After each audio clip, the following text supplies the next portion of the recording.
Son las 4 de la tarde del 7 de mayo de 1972. Merian Pes y Anita Luchesa hacen autostop desde la ciudad de Berkeley hasta la Universidad de Stanford.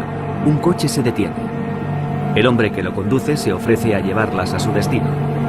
Las dos estudiantes suben al Ford Galaxy. Nunca se las vuelve a ver con vida.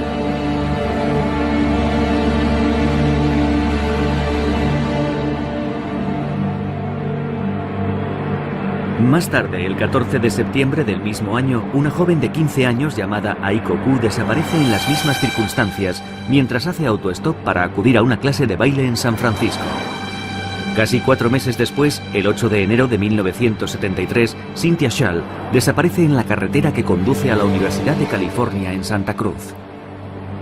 Un mes más tarde, el 5 de febrero, en la misma carretera, Rosalind Thorpe y Alice Liu desaparecen. En un lapso de 6 meses, Edmund Kempa, el ogro de Santa Cruz, golpea 6 veces.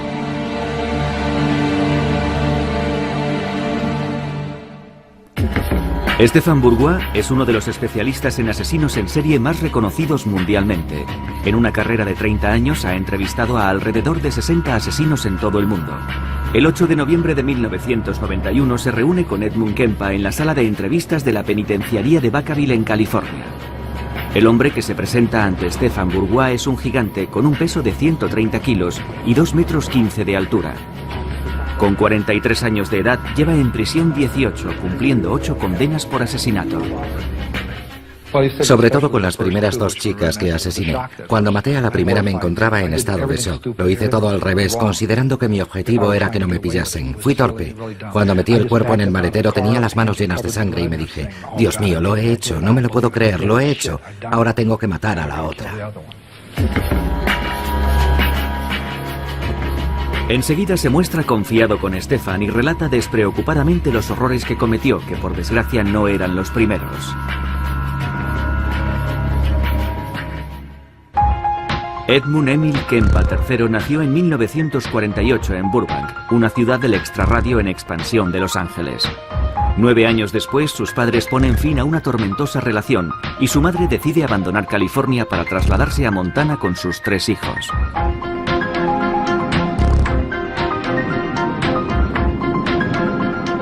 Helena, la capital del estado, es en aquel entonces una pequeña localidad escondida en medio de las montañas.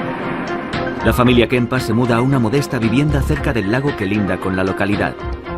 El joven Ed, que tiene 2 hermanas, es el segundo hijo de la familia. Su experiencia en la casa pronto se convierte en un auténtico calvario.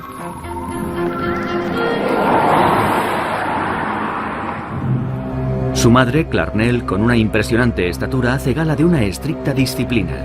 Dirige todo el odio que siente por su exmarido hacia la única presencia masculina en la casa. Las hermanas de Edmund, que también lo maltratan, tienen su propia habitación. Ed debe contentarse con una cama improvisada en el sótano. Mi madre y mis hermanas se iban a dormir arriba, donde yo dormía antes, arriba. Yo tenía que bajar al sótano.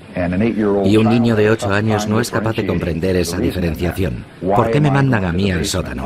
¿Voy a ir al infierno o voy a ir al cielo? Arriba está el salón y yo tengo que irme abajo con los demonios, los monstruos y los fantasmas que me aterrorizan.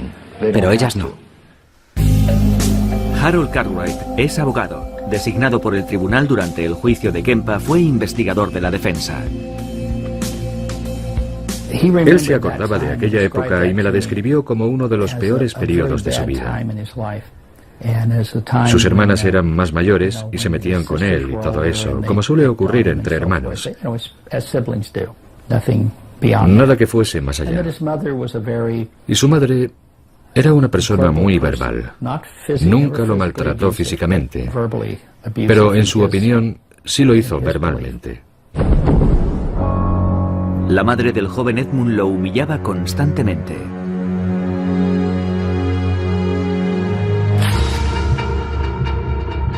Es en esa época cuando tiene lugar un episodio en la infancia de Kempa que los especialistas analizarán más tarde.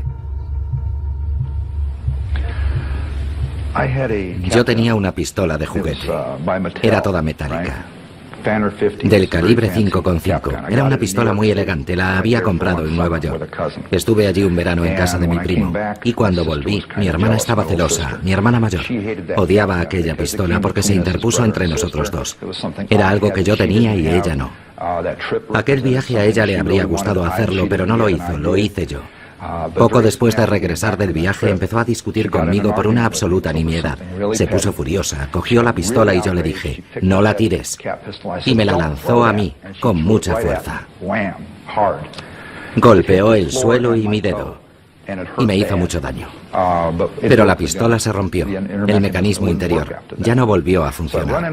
Así que me fui a su habitación, cogí una muñeca Barbie, una muñeca muy bonita que tenía, la muñeca Barbie. Todas las niñas tienen una, ¿verdad? Tenía unas tijeras, una máquina de coser. Cogí las tijeras, le arranqué la cabeza a la muñeca y me dije, volverá a colocársela de nuevo. Es como si no le hubiese hecho nada. Así que cogí las tijeras y le corté las manos y le dije, toma, ahora tú tienes un juguete roto y yo tengo otro juguete roto. Aquella fue mi respuesta. Solía entretenerse con juegos muy morbosos con sus hermanas. Jugaba con sus hermanas a la silla eléctrica, atándolas a un sillón, o al juego de la cámara de gas.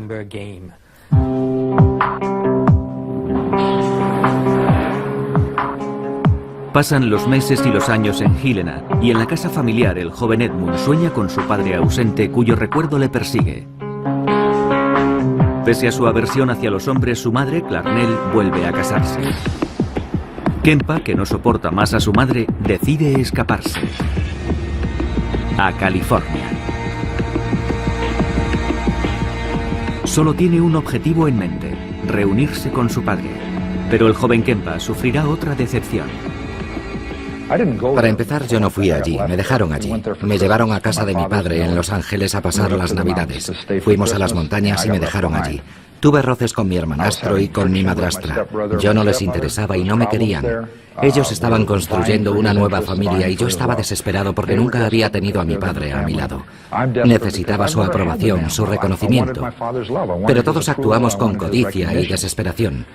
Nos peleábamos constantemente, había muchos roces y él no pudo soportarlo, así que se libró de mí. Yo pertenecía a su antigua familia, que había terminado en fracaso. Rechazado en todas partes, sus padres deciden dejarlo en manos de sus abuelos maternos, que viven en una apartada zona de California, en un lugar cerca del parque de Yosemite. Kempa y su padre viajan en coche hasta la localidad de North Fork.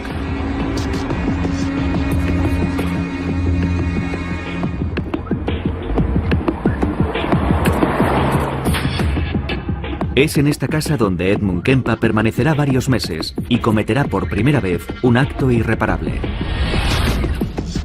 En la época en que cometió el crimen, Richard Verbrugge era inspector de policía especializado en casos criminales. Años después formará parte de la brigada policial que detiene a Kempa. Su abuela era una mujer muy fuerte. Se había enfadado mucho con su madre. Perdón, con su abuela, porque ella realizaba tareas que Edmund consideraba que debería hacer él, mientras que a él le asignaban trabajos, en su opinión, más propios de una mujer. Nunca me dejaba salir por mi cuenta, nunca me dejaba salir de la propiedad. Empecé a desarrollar fantasías contra ella, la idea de asesinarla. Ya en aquella época tenía fantasías de decapitación. Esas fantasías ya estaban en mi cabeza. Así que un día mató a su abuela, y cuando el abuelo regresó, sabía que tendría problemas por lo que había hecho, así que mató también a su abuelo.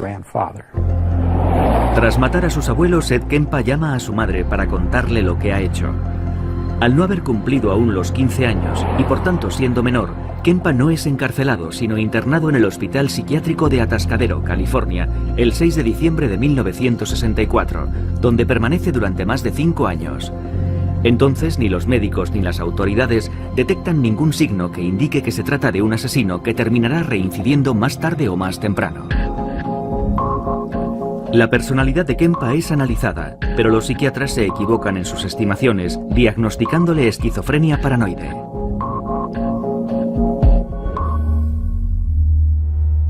La costa opuesta de los Estados Unidos, Eustis, Florida, una ciudad situada al norte de Orlando. Es 25 de noviembre de 1996.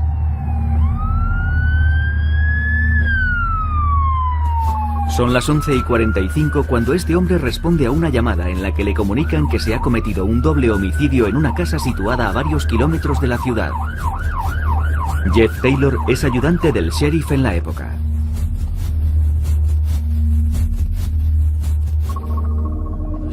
Por la línea de comunicación de la oficina del sheriff, la línea 911, recibimos una llamada de emergencia comunicándonos que una niña había encontrado a sus padres muertos en su vivienda.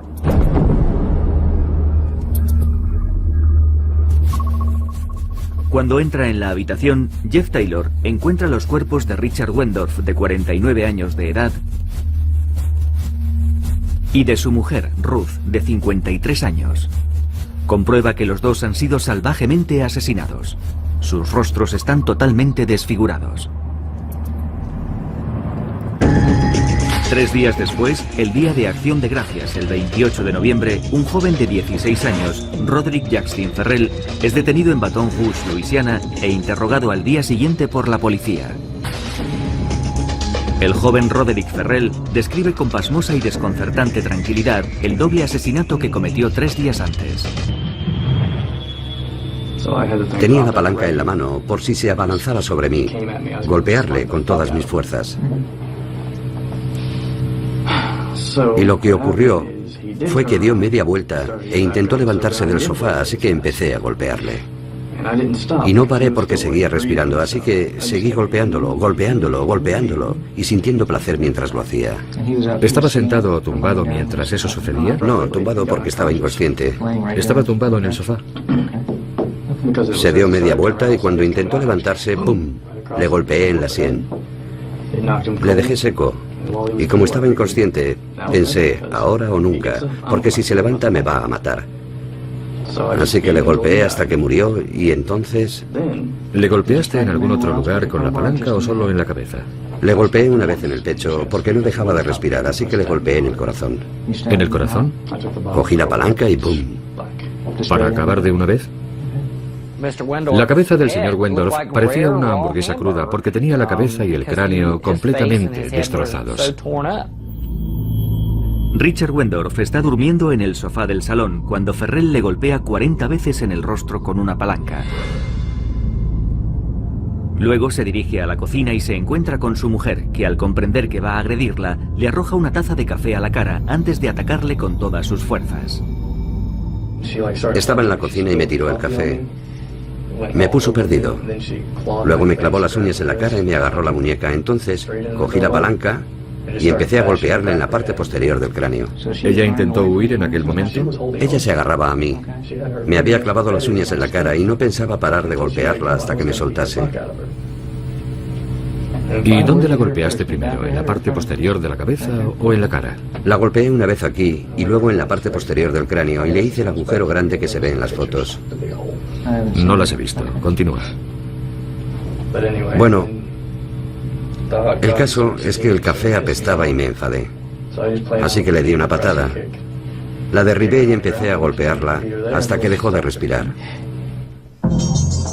El vampiro de Kentucky, como ha sido apodado por los medios, fue condenado a la silla eléctrica el 27 de febrero de 1998 y tras 3 años de espera en el corredor de la muerte, se conmutó su sentencia a cadena perpetua debido a su edad en el momento en que sucedieron los hechos. Como ocurrió con Edmund Kempa y como sucede con la mayoría de los asesinos en serie, es con toda seguridad un suceso acontecido durante la infancia de Ferrell lo que configurará más tarde la personalidad de un asesino, el comienzo de su desviación. Su madre, Sondra Gibson, tenía 17 años cuando nació Roderick. Era inmadura e inestable. Su padre se esfumó 3 semanas después de su nacimiento. Su padre se marchó cuando tenía 3 semanas de edad. En aquel momento nos separamos. Prácticamente no tuvo relación con su padre, Rick. Vino a verle 2 o 3 veces y eso fue todo. 2 o 3 veces? ¿Durante cuántos? En toda su vida. El joven Rod es, en consecuencia, educado por sus abuelos. Un matrimonio muy religioso, pero también, como van a comprobar a continuación, totalmente depravado. Habla usted de celebraciones de misas negras. ¿Puede hablarnos del nombre de ese grupo y de qué ocurría? ¿Cuáles son sus recuerdos de aquello? ¿Qué hacían? En lo que se refiere a las misas negras, existen dos tipos que yo sepa. Uno de ellos, por supuesto, pertenece a la iglesia satánica, Anton LaVey, etc. Y el otro es un grupo menos organizado. No tiene un nombre propiamente dicho que se conozca por ahí. Pero las prácticas de ambos cultos son absolutamente diferentes. En mi opinión, la iglesia de Anton LaVey se parece más a los cristianos modernos. No se hacen sacrificios. Es una religión más dogmática que de fe. Mientras que la otra misa negra es más puritana. Cree en las viejas tradiciones, los sacrificios, rituales sangrientos y ese tipo de cosas. ¿Le hicieron participar en aquellos rituales? Participé en un par de ellos, en los que básicamente se celebró lo que ellos llaman el ritual del guardián, al que llevan a los niños o niñas pequeños y les hacen participar en complicados rituales arcanos, o cantos, mantras y cosas por el estilo, así como sacrificios de sangre que representan la concepción que es la sangre de Cristo, etc., con el objeto de educarlos, creándoles un vínculo muy fuerte con el grupo, para que cuando maduren se conviertan en guardianes de ese grupo. Y yo fui al menos a 2 rituales de esos. ¿Y qué edad tenía entonces? Debía tener 6 años. 6. No solo introducen a Ferrell en rituales ocultistas, también le obligan a enfrentarse literalmente al horror. Es violado en 2 ocasiones por uno de los miembros de la secta. El joven Ferrell pasa su adolescencia entre Eustis, en Florida, y Kentucky, el estado donde nació. Es en ese periodo donde su comportamiento empeora. Introduce a sus compañeros de instituto en el vampirismo con el fin de dominarlos y manipularlos. Empieza a desarrollar también toda suerte de técnicas para dominar a las personas que se encuentran en su entorno más cercano. ¿Cómo se las arregló para tener una influencia tan grande en su grupo? Básicamente, me encantaba la psicología. Solía ir a la biblioteca de la universidad a estudiar psicología. A veces asistía a las conferencias que se daban allí. Intentaba comprender mejor la mente humana. He empleado diferentes técnicas que supongo podrían considerarse técnicas de lavado de cerebro o de alteración mental. Dietas bajas en proteínas, mantras, depravaciones sensoriales, cosas así. Mi principal objetivo era penetrar en su psique de forma que me viesen como una deidad. Ya nada pudo detener a Ferrell en su búsqueda de la dominación y la violencia hasta el día en que decidió asesinar al matrimonio Wendorf. El doble homicidio que confesó sin recibir ninguna presión durante los 2 interrogatorios llevados a cabo después de su detención los negó 12 años después ante Stefan Bourgois. Yo realmente no recuerdo haber tenido intención de ir a matar a nadie entonces. Solo quería robarle su coche. Y lo que recuerdo actualmente de aquello, la verdad es que está todo bastante difuso en mi memoria, porque han pasado muchos años. Estaba drogado. Durante el juicio quedó demostrado que Roderick Ferrell no se encontraba bajo la influencia de ninguna droga en el momento en que se produjeron los hechos. Hospital Psiquiátrico de Atascadero, California, 1969. Edmund Kempa, que asesinó a sus abuelos a la edad de 15 años y lleva encerrado en este centro más de 5, tiene ahora 21 años. Su estancia no está salpicada por ningún incidente en particular y parece haberse estabilizado. El 30 de junio de 1969 las autoridades deciden dejar a Kempa en libertad condicional. Los psiquiatras, no obstante, han detectado un problema grave en la relación entre Edmund y su madre. Los psiquiatras del hospital recomendaron que el contacto con su madre fuese limitado. No dijeron que no tuviese ningún tipo de contacto, pero sí recomendaron que el contacto fuese mínimo. De modo que sí había algo en su personalidad que revelaba que existía un problema con su madre. 3 meses más tarde, la Autoridad de la Juventud de California, que llevaba su caso, tomó una decisión contraria a la estimación de los psiquiatras que siguieron su tratamiento. Se le envió a vivir con su madre, que había regresado a California para trabajar en la universidad en Santa Cruz. El error tendría consecuencias fatales. Kempa cambiaba constantemente de trabajo y empezó también a frecuentar un bar en Santa Cruz, donde la policía local solía acudir por las noches a relajarse mientras tomaban una copa. Como todos los asesinos en serie, Kempa primero concebirá y posteriormente perfeccionará su modus operandi. En los 3 años que tarda en confeccionarlo, recoge a 300 autoestopistas con su coche entre Santa Cruz y San Francisco. Recogía gente con mi coche, era como un juego, y me di cuenta de que algunas personas no querían subir porque consideraban que no era seguro subir con un hombre joven y solo. Y me sentó mal porque yo no estaba haciendo nada malo. Así que decidí intentar cambiar aquella situación, hacer subir al coche a las personas que no querían y llevarlas a su destino, porque sabía que no iba a hacer nada malo. Y descubrí cómo revertir la situación. Todo depende de cómo miras. Si dices, Dios mío, están haciendo autostop, voy a acercarme a toda pastilla, no se meterán en tu coche porque te han visto babeando a una manzana de distancia. Pero si miras tu reloj y dices, caray, no sé si tengo tiempo, y paras, entonces piensan, es un hombre de negocios, vamos a entrar en el coche porque no hay ningún peligro. Así que yo me entretenía con aquel juego para conseguir que entrasen en mi coche. Pero entonces no quería matar a nadie, simplemente me divertía. Más tarde, cuando empecé a matar gente, lo utilizaba contra ellos. Un día, en mayo de 1972, el 7 de mayo exactamente, Kempa pasa a la acción. Aquel día, 2 estudiantes de 18 años, Merian Pease y Anita Luchesa, están haciendo autostop en la carretera que enlaza Berkeley con la Universidad de Stanford. Kempa utiliza todas sus habilidades para conseguir que entren en su coche. Tess no quería entrar en el coche. La otra chica, Anita Luchesa, no era autoestopista. La cuestión era quién se sentaba delante y quién detrás. Anita abrió la puerta y me preguntó a dónde iba. En el cartel que llevaban ponía Stanford, así que le dije, voy a Palo Alto, ¿puedo dejaros allí? Oh, genial. Entra en el coche, coge sus cosas y levanta el asiento para que pase su amiga, que estaba mirándome seria, dudando de si entrar o no. Enseguida me di cuenta de que la chica tenía claro que no quería entrar. Un adulto solo, un coche coupé de 2 puertas, de modo que el único sitio por donde salir era pasando por encima del asiento delantero. Así que esas eran todas las señales de aviso para no entrar a un coche con un hombre. En fin. Pero cuando me acerqué a ella se me ocurrió el truco del reloj. ¿Tengo tiempo? Al hacer ese gesto la chica pensó, este tío es un calzonazos, es totalmente inofensivo. Y entró en el coche. Mickey Alufi es uno de los detectives de policía de Santa Cruz que más tarde detendrán a Kempa.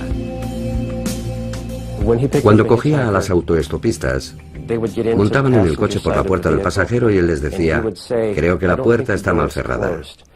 Entonces alargaba el brazo, abría de nuevo la puerta y la volvía a cerrar.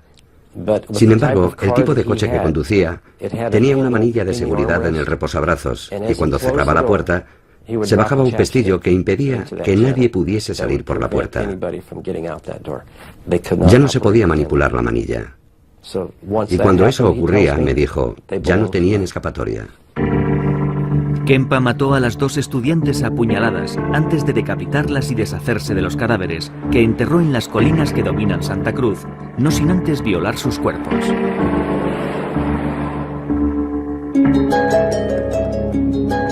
Entre mayo del 72 y febrero del 73, Kempa se dedica a recorrer la carretera que une las ciudades de Santa Cruz y San Francisco.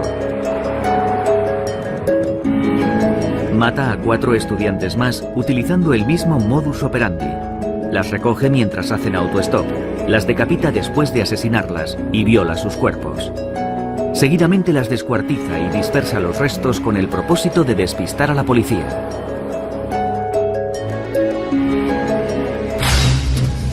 Sin embargo, un mes después pone fin a esta cadena de asesinatos y decide perdonar la vida de 2 chicas jóvenes que recoge en su coche.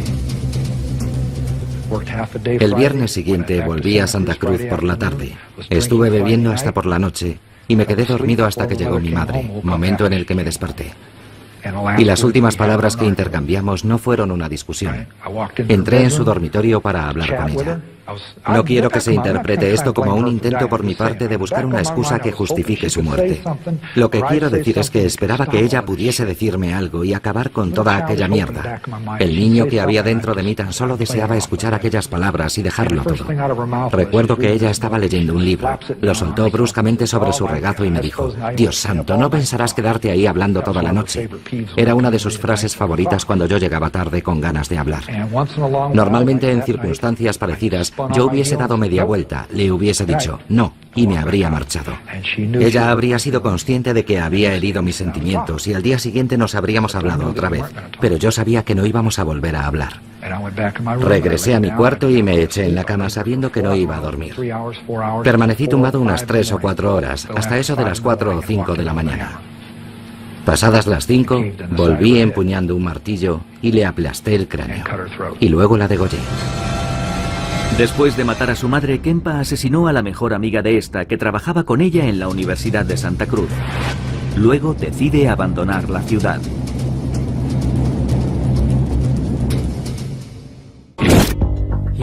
Es el peor asesino en serie al que he entrevistado. Te miraba a los ojos y sabías que quería matarte. Cuando sonreía, veías la muerte en sus ojos. Era una mezcla, una horrible mezcolanza de todo tipo de desviaciones. Era cruel e inhumano, un personaje frío y calculador.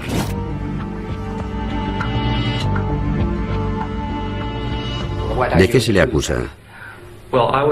Me acusan de haber matado a 34 mujeres.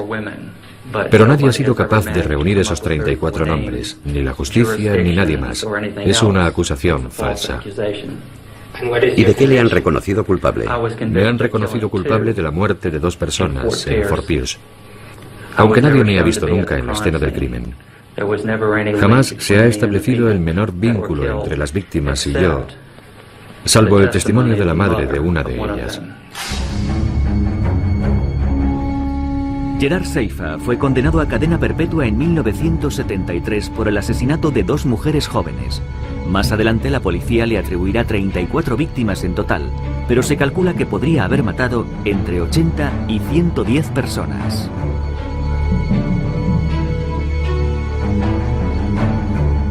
En 1972, Robert Crowder ya era sheriff del condado de Martin en Florida.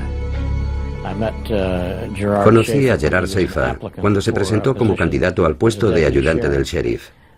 En ese momento era agente de policía en Wilton Manor, Florida, en el condado de Broward. Y buscaba el puesto de ayudante del sheriff en otro condado. En aquella época tenía un aspecto completamente normal, más bien sanote. Cuando hablaba con la gente, se mostraba muy simpático. Incluso poseía un cierto carisma.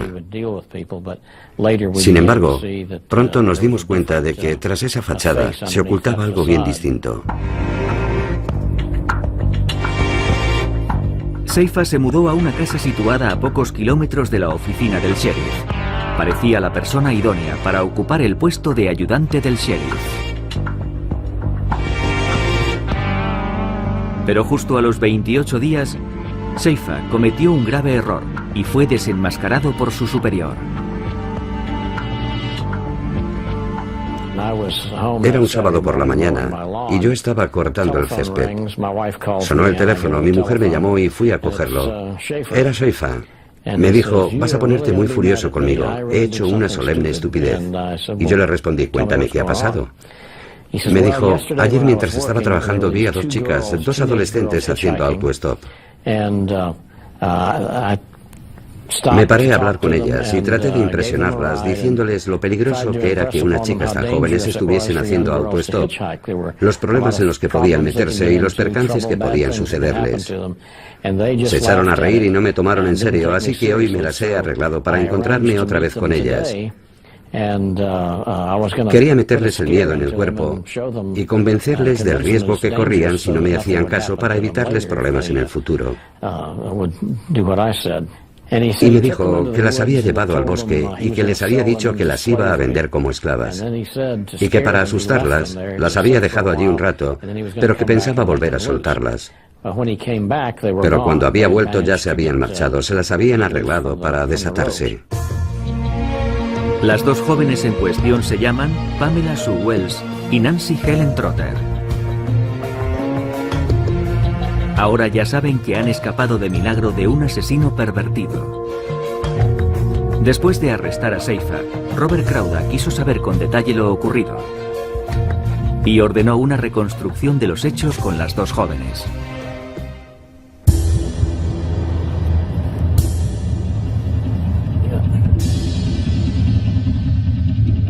Lo que descubre le deja completamente helado. Después de llevarlas a la espesura del bosque, a la salida del pueblo, Seifa decide amordazar a las dos jóvenes antes de maniatarles las extremidades, ponerles una cuerda alrededor del cuello y finalmente atarlas a un árbol. Acto seguido, Seifa les comenta que se va, que tiene que hacer un recado, pero que volverá a acabar el trabajo.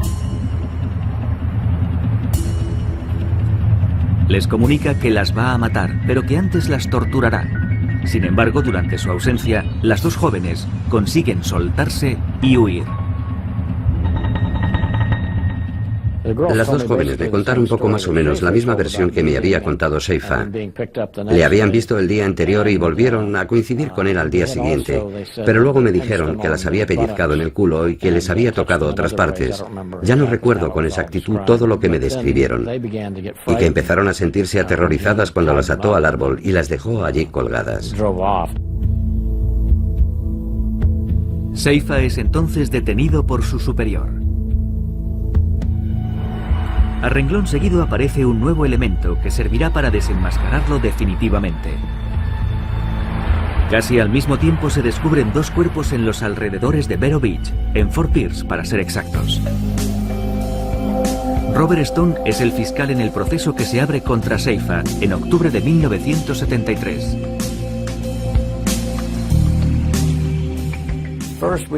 En principio pensamos que tal vez habíamos echado el guante a un asesino. Pero entonces ocurrió que un señor mayor que andaba por el bosque recogiendo latas de hojalata, latas de aluminio, encontró por casualidad unos huesos y pensó que podían ser humanos. La policía fue allí, peinó el lugar y encontró los restos de dos personas, dos seres humanos. Encontraron las calaveras y dientes esparcidos. Casi al mismo tiempo, la madre de una chica cuya desaparición se había denunciado en septiembre del 72 se presentó en las oficinas del condado, en el departamento de tráfico, con un número de matrícula que había anotado, intentando averiguar a quién pertenecía.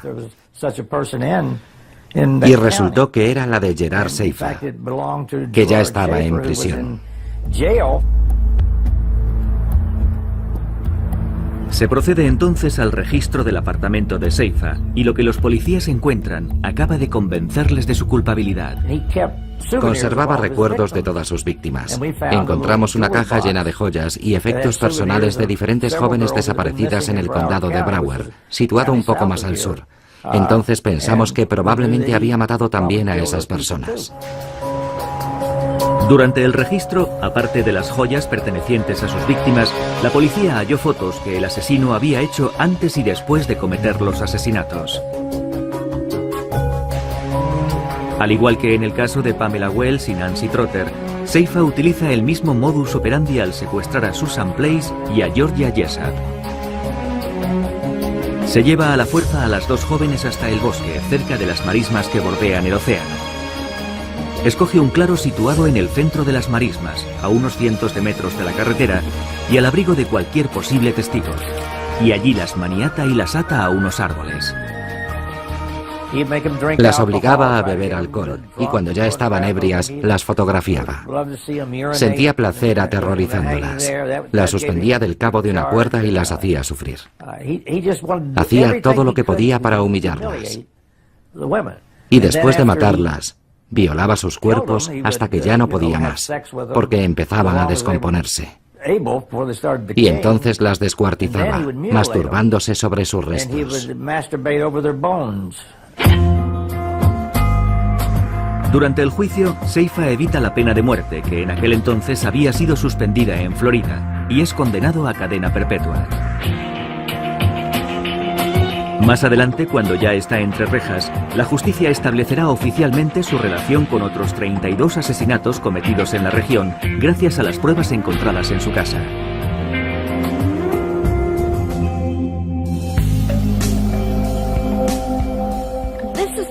Esta es la casa en la que vivía Gerard Seifa cuando yo lo conocí en 1964.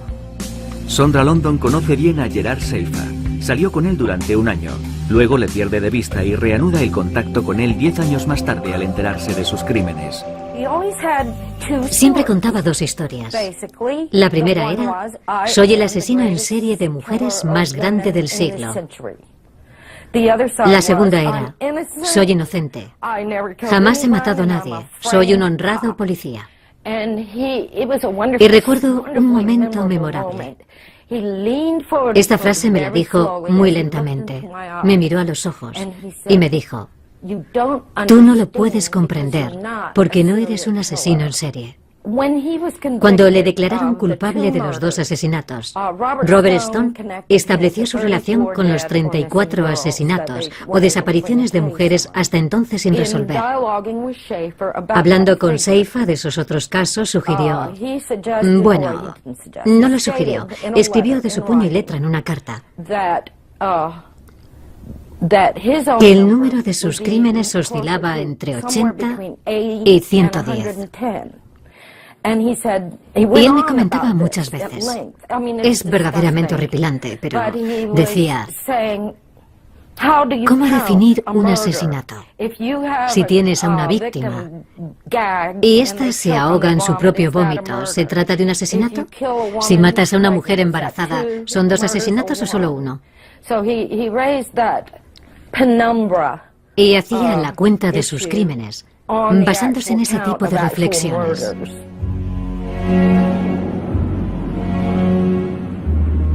En los años 60, Seifa vive con sus padres en la estación balnearia de Fort Lauderdale, en Florida. Desciende de una familia católica muy practicante.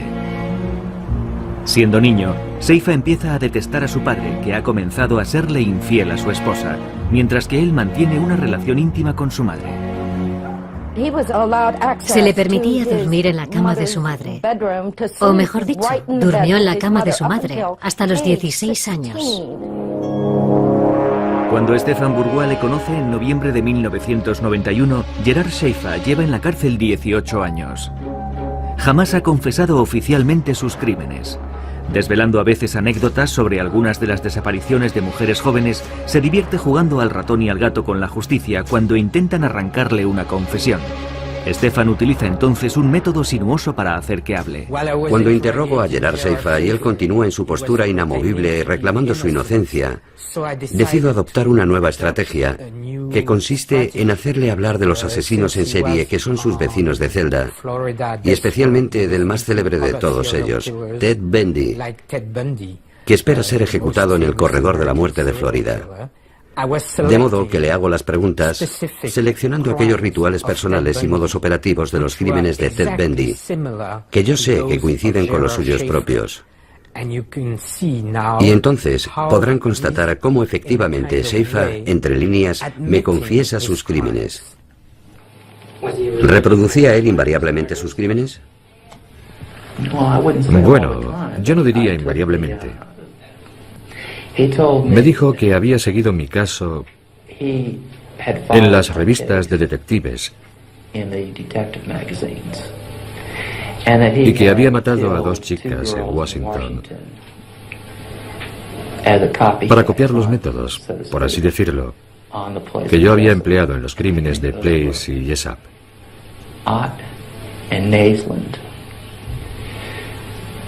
Creo que aquellas se llamaban Ott y Naisland.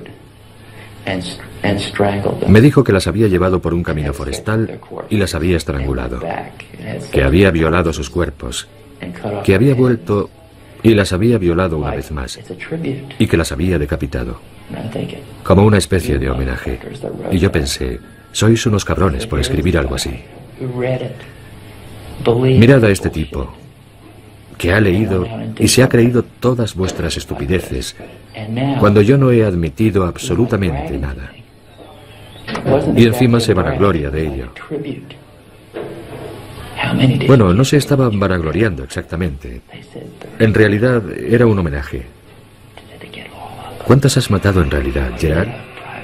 Dicen que 34. ¿Son todas las que mataste o tienes algunas enterradas en tumbas privadas? Entonces le dije, Ted, soy el mejor. ¿Qué se le puede contestar a alguien así? ¿Qué puedes decirle? No podía darle una respuesta racional. Porque si le decías, Ted, son todo mentiras, él decía, no, no, lo sé. Y lo sabía. Porque él lo había vivido. Y yo no lo había vivido, excepto por lo que se había escrito de mí. Y él lo había hecho basándose en la información que había leído. Así que se había cargado a 36. Quería ser el mejor. Le obsesionaba que hubiesen dicho que yo había matado a 34. Pero tenía miedo de que hubiesen sido más de las que él sabía. De manera que estaba siempre intentando que yo le sacase de dudas diciendo, no, solo he matado a 34. Pero yo nunca se lo decía.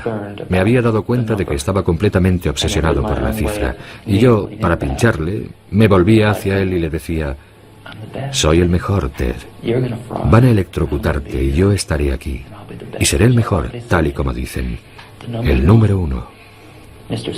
El señor Stone tiene razón. El mejor de todos. Y tú no eres nadie. Eso le volvía loco. No es posible, decía. Entonces le enseñaba la portada del Palm Beach Post y le decía, lee esto. Soy una figura de culto. En primera página. De culto. Soy una figura de culto. No es posible. No puede ser. Aquello le corroía. Como todos los asesinos en serie, Gerard Seifa seleccionaba sistemáticamente a víctimas más débiles que él, mujeres jóvenes más fáciles de atrapar.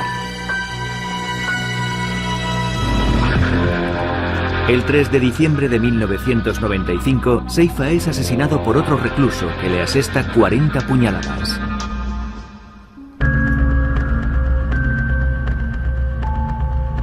Estamos de nuevo en California, el fin de semana de Pascua de 1973. Edmund Kempa acaba de asesinar salvajemente a su madre y a una amiga de esta. Sintiéndose acorralado y asustado, Kempa decide emprender la huida. Sale de California y conduce día y noche tomando pastillas para mantenerse despierto.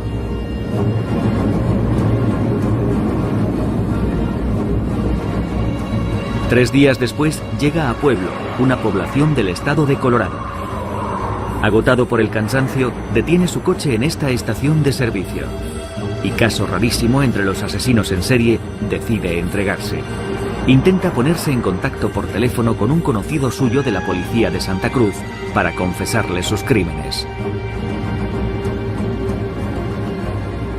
Recibí la llamada hacia las 5 de la mañana. Me dijo que el señor Kempa había decidido entregarse y que llamaba desde una cabina situada en Pueblo, Colorado. Admitía haber matado a su madre y a otra mujer, además de todos los homicidios que estábamos investigando. Mickey Alufi y Richard Verbrugge viajan entonces a Pueblo para hacerse cargo de Kempa. Su declaración fue muy completa, muy pormenorizada. Lo confesó todo, se acordaba de todo. Sin embargo, no profundizamos demasiado en ese primer interrogatorio. Tan solo pretendíamos averiguar las personas que admitía haber matado, y eso es lo que hicimos básicamente. Nos habló de las distintas chicas a las que había matado, de la muerte de su madre y de la mejor amiga de esta. Kempa se muestra muy cooperativo y durante todo el viaje de vuelta, que dura 3 días, no deja de hablar.